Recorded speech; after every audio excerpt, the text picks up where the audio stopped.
kuliyadda waxbarashada jaamacadda Banaadir waxay dadaal xooggan gelinaysaa inay dhisto aqoon-yahanka macallinka ka ah dugsiyada waxbarashada dalka. Kasakow inay sanad kasta soo saarayso macallimiin dugsiyada sare dhigta, waxay ku barbar wadaa tababaridda macallimiinta hadda shaqeeya. dhowaan waxay 2010 macallin tababar ugu qabatay xarunta Professor Cadow ee jaamacaddu ay ku leedahay Muqdisho, kuwaas oo ay xirfadaysay muddo 2 maalin oo buuxda. iyada oo kuliyadda waxbarashada jaamacadda Banaadir leedahay hoggaanka, waxaa tababarka si heer sare ah uga shaqeeyay midowga macallimiinta qaranka. hormuudka kuliyadda waxa uu sheegayaa inay mas'uuliyad culus ka saaran tahay horumarinta tacliinta asaasiga ah ee dalka.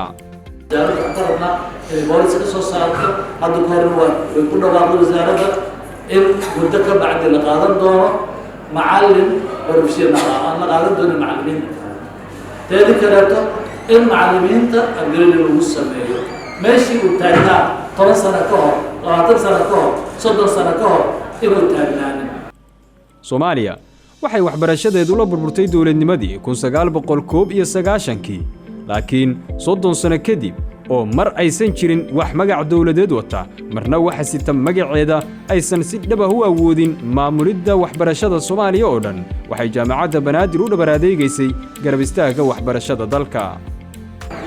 insha Allah ta'ala markaan ku faraxsanahay tababarkan workshopkan waxaan rajaynayaa insha Allah ta'ala tababarkan waxaana inaan sii joogteen doono hadduu Ilaahay yaaro marwina qalabku soo dhaaraado kaliya u mahad celin jaamacadda iyo macallimiintii intii labadaas maalin waqtigooda soo horay ayay iga helayeen martida agaasimaha jaamacadda ugu horeeyo inta ay soo istaagay wanaagsantii. Assalaamu calaykum waraxmatullaahi wabarakaatuh. kasakow inay ku faraxsan tahay juhdiga leh maskax iyo maal ee jaamacadda Banaadir kuliyaddeeda waxbarashada gelinayso hagaajinta waxbarashada asaasiga ah, waxay isu aragtaa inay gudanayso mas'uuliyad bulsho oo saaran. waxyaabo badan aan jiro waxaan kaga baxayaa macallimiin ay sabra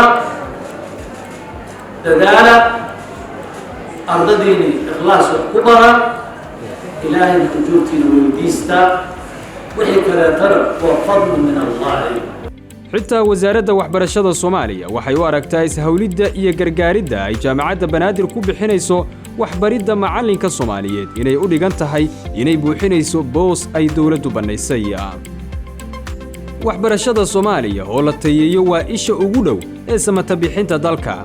macallinka aan wadan shahaado education in maaragtay booskiisa qof education la talageliyo ayaan rabaa insha Allah ta'ala program sameeyay maxaa yeelay qofka soo bartay education ayaa macallin noqon kara. dalal badan waxay ku hormareen inay dhiseen garaadkooda, taas oo u beddeshay inay noqdaan dad wax soo saar leh. laakiin dal aqal uu keensan karaa, injineer uu keensan karaa, mataqaana dooni uu keensan karaa, laakiin macallin ma keensan karo. macallinku wuxuu u yahay bandhigay waa lagama maarmaan dalkaas macallinkiisa inuu jiilkiisa wax baro. waxaan garab taagannahay waxbarashada oo la hormariyo lana casriyeeyo. si taas loo helana waa in la soo saaraa macallimiin soo saara arday tayo iyo tigaal leh, kaas oo bulshadiisa ku soo celiya natiijo wanaagsan. waxaan bulaalinaa hibada bani aadamka.